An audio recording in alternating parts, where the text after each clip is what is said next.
আসসালামু আলাইকুম রহমতুল্লাহি ওয়া বারাকাতুহু। প্রিয় ভিউয়ার্স, আশা করি সবাই ভালো আছেন।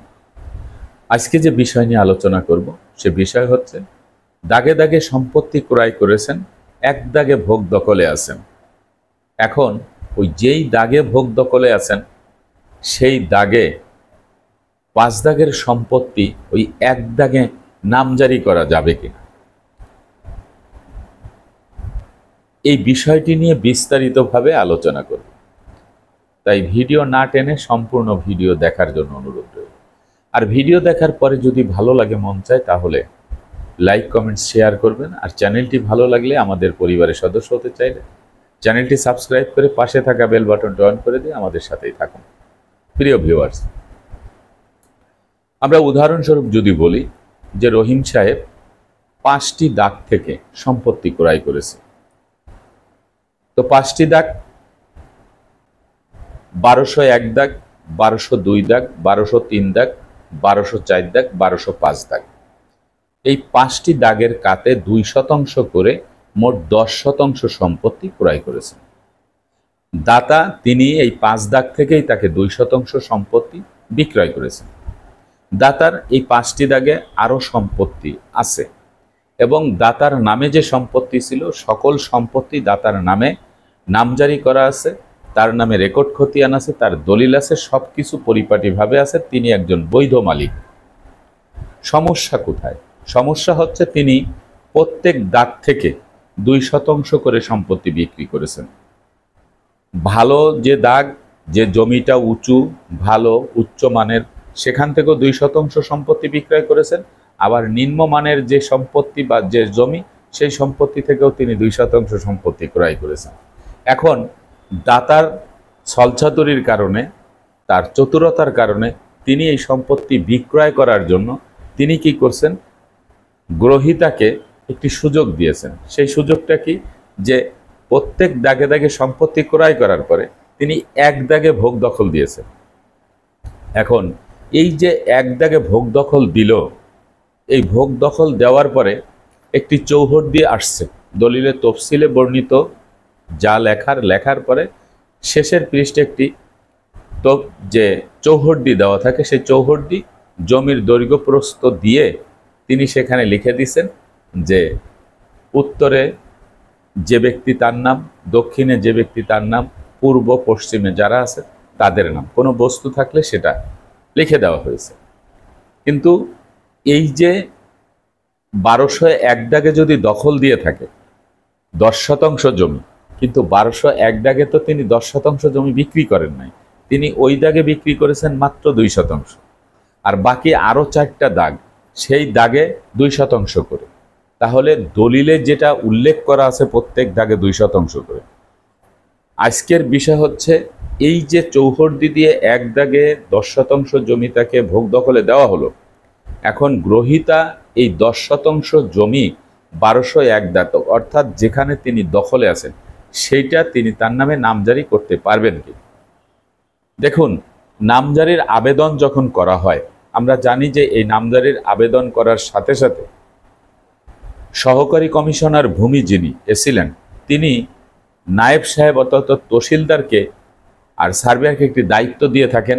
সেটি হচ্ছে সরজমিনে গিয়ে তদন্ত করে দেখার জন্য যে এই জমিতে উনি দখলে কতটুক সম্পত্তি আছে, তার দলিলে 5টি দাগে তিনি দখলে আছেন কিনা। কিন্তু যখন সেখানে তদন্তে যাওয়া হলো সরজমিনে, যে দেখলো যে তিনি ওই 1201 দাগেই 10% জমি দখলে তিনি বসে আছেন এবং দলিলের চৌহদ্দি মোতাবেক সেটা দেওয়া আছে, কিন্তু দলিলের তফসিলে যে 5টি দাগ দেওয়া আছে সেখানে 2% করে সম্পত্তি আছে। তহসিলদার এসে কিন্তু ঠিক সেইভাবেই কিন্তু প্রতিবেদন দিবে যে তিনি এক দাগে 10% জমি ভোগ দখলে আছেন, কিন্তু তার আরও 4টি দাগের সম্পত্তি তার ভোগ দখলে নেই। এই দাগে তার 2% জমি আছে, কিন্তু তিনি ভোগ দখলে 10%। তাহলে এই নামজারিটা কিভাবে এসিল্যান্ড দিবে? অনেকের ভাষ্য মোতাবেক যে এসিল্যান্ড চাইলে দিতে পারে, কিন্তু বর্তমান পরিস্থিতিতে এসিল্যান্ড কিন্তু সেটা দেন না। কেন দেন না? আপনি সম্পত্তি দাগে দাগে ক্রয় করেছেন, আপনাকে যেতে হবে দাগে দাগে, স্পষ্টভাবে দাগে দাগে। আর যদি এরকম হয় যে আপনি একটি দাগে 5% সম্পত্তি ক্রয় করেছেন, পাশের আরেকটি দাগ থেকে 5% সম্পত্তি ক্রয় করেছেন, দুটি দাগই পাশাপাশি, এরকম যদি হয় সেই ক্ষেত্রে আপনি কিন্তু এসিল্যান্ডের সাথে কথা বলে আপনি এই দুই দাগের সম্পত্তি একসাথে নামজারি করে নিতে পারবেন। আর না হলে আপনার এই সম্পত্তি একদম সরাসরি নামজারি হবে, নামজারি বাতিল হবে না, কিন্তু প্রত্যেক দাগে দাগে দিবে। এই 5টি দাগে দাগেই আপনাকে কিন্তু নামজারি দিবে। এবং নামজারি যখন হয় তখন যে রেকর্ডটি সংশোধন করা হয়, আমরা অনেকেই জানি যে পূর্বের মালিক অর্থাৎ দাতার কাছ থেকে যে সম্পত্তিটা আপনার কাছে আসবে, অর্থাৎ পূর্বের মালিকের কাছ থেকে, সেই সম্পত্তিটুক কিন্তু কাগজপত্রে আলাদা করতে হবে, কর্তন করে নিয়ে আসতে হবে। পূর্বের মালিকের প্রত্যেক দাগ থেকে 2% সম্পত্তি কর্তন করে এনে আপনাকে একটি খতিয়ান ওপেন করে দিবে, নামজারি খতিয়ান। সেই নামজারি খতিয়ানের মধ্যেও আপনার এই 5টি দাগে 2% করে মোট 10% সম্পত্তি আপনার নামে নামজারি করে দিবে। এখন আপনি যদি মনে করেন যে আপনি এক দাগেই 10% জমি ভোগ দখল করবেন এবং সেটা নামজারি দিচ্ছে না, এটা আসলে দেওয়ার কথাও না। যদি আপনার এক দাগে নামজারি করে নিতে হয় তাহলে আপনাকে কিন্তু ওই দাতার সাথে আপনার আলোচনা করতে হবে। দাতার যে শরিকরা আছে, যদি ওয়ারিশ সূত্রে সম্পত্তি হয়ে থাকে তাহলে আপনার তার সাথে কিন্তু আলোচনা করতে হবে যে আমার এই সম্পত্তিতেই আমি দখলে থাকব, আমাকে আরও 8% সম্পত্তি এওয়াজ বদল করে দেওয়া হোক। অন্যান্য যে ওয়ারিশরা আছে তাদের কাছ থেকে আপনি এওয়াজ বদল করে আপনি এই এক দাগে সম্পত্তি আনতে পারেন। যেমন আপনার 1201 দাগে যে 2% সম্পত্তি দলিল মূলে আপনি মালিক, আর বাকি যে 8% সম্পত্তি আরও 4 জন শরিক রয়েছে, তারা এখানে 2% করে সম্পত্তি পাবে। এরকম যদি হয় তাহলে আপনার বাকি যে 4টা দাগ আছে সেখানেও কিন্তু এই 4 জন মালিক ওই 4 দাগেও কিন্তু তারা 2% করে সম্পত্তি পাবে।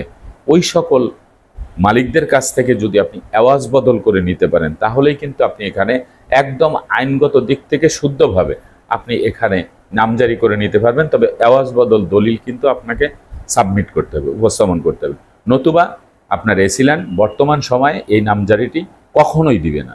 আপনাকে নামজারি দিবে প্রত্যেক দাগে দাগে। আপনি ভোগ দখলে থাকেন, আপনার অন্য ওয়ারিশরা যদি আপনাকে বিরক্তি না করে, আপনাকে প্রতিবন্ধকতা সৃষ্টি না করে, আপনাকে উচ্ছেদ করার চেষ্টা না করে, আপনাকে সেখানে যদি সুন্দরভাবে বসবাস করতে দেয় আপনি করতে পারবেন, কিন্তু মালিক কিন্তু আপনি ওই 5 দাগের 2% করে, আর যে দাগে বসে আছেন সেই দাগে আপনি কিন্তু 2%। এখন আসা যাক যে চৌহদ্দি যে দেওয়া আছে, তো অনেকের কথা হচ্ছে চৌহদ্দি যেহেতু দিয়ে দিছে দলিলে, সেই হেতু আমি কিন্তু এই 10% জমি ভোগ দখল করতে পারবো। এটি কিন্তু আমার বোধগম্য নয়। যদি কেউ বলে থাকে করে দিতে পারে সেটা আলাদা জিনিস, তবে ওই যে বঞ্চিত যে ওয়ারিশরা বাকি 4 জন, তারা যদি এই দলিলের এগেনস্টে চৌহদ্দির নিয়ে যদি তারা মকদ্দমা করে সংশোধন করার জন্য, তাহলে ওই চৌহদ্দি কিন্তু ভেঙে যাবে। কারণ আপনার যে 2% সম্পত্তি, এই 2% সম্পত্তিকেই তারা কিন্তু মিন করতেছে, উত্তরে কে, দক্ষিণে কে, পূর্বে কে, পশ্চিমে কে। এখানে বাকি যে 8% জমি, এই পরিমাণটা কিন্তু ওখানে লেখে নাই। আর যদিও লেখে থাকে তাহলে সেটা সংশোধন হলে এটা সংশোধন করে দিবে। কারণ একজনের জমি আর একজন ভোগ দখলে থাকবে, এটা তো হতে পারে না। আর যদি ওই মালিকেরই সম্পত্তি হয়ে থাকে তাহলে মালিকের সাথে আপনাকে কিন্তু সমঝোতা করে তারপরে এক দাগে এনে আপনি নামজারি করতে পারবেন, এছাড়া সম্ভব না। ডকুমেন্টারি আপনাকে যে আইনগত দিক থেকে আপনি রেজিস্ট্রি করেছেন, সে রেজিস্ট্রি আপনার দলিলে যে কয়টি দাগ আছে সেই কয়টি দাগেই আপনাকে থাকতে হবে। এখন আসেন যে ধরে নিলাম আপনি এই 5টা দাগে আপনাকে নামজারি দিয়ে দিল, কিন্তু আপনার নামে তো আরও 4টা দাগে আপনার 8% রয়ে গেছে। তো জমি ক্রয় করছেন আপনি 10%, তাহলে আরও 8% 4টি দাগে রয়েছে, ওই 8%-এর কি হবে? ওই 8%-এরও তো মালিক আপনি। তাহলে ওই 8% ভোগ দখল আছেন 10%, তাহলে 8 আর 10 18% হয়ে গেল। তাহলে বিষয়টা একটা প্যাচ লেগে গেল। এই প্যাচটা যাতে না লাগে সেজন্যই ভূমি অফিস কি করে, সরজমিনে নায়েব হোক, তহসিলদার হোক, আপনার সার্ভেয়ার হোক, তাদেরকে সরজমিনে যে জরিপ করে এসে দিতে বলে।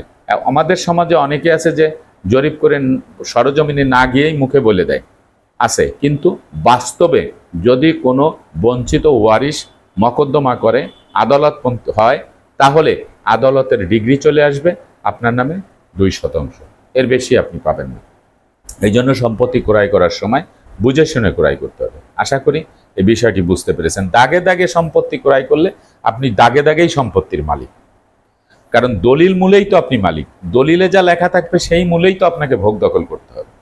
এর বাইরে গিয়ে তো আপনি ভোগ দখল করতে পারবেন না। পেশি শক্তির বলে করতে পারবেন, সম্পর্কের কারণে করতে পারবেন, কিন্তু ডকুমেন্টারি কিন্তু আপনি 5টি দাগের মালিক। আজকের মতো ভিডিও এখানে শেষ করব। আগামীতে দেখা হবে অন্য কোনো ভিডিও নিয়ে। সে পর্যন্ত সবাই ভালো থাকবেন, সুস্থ থাকবেন, আর আমার জন্য দোয়া করবেন। আল্লাহ হাফেজ।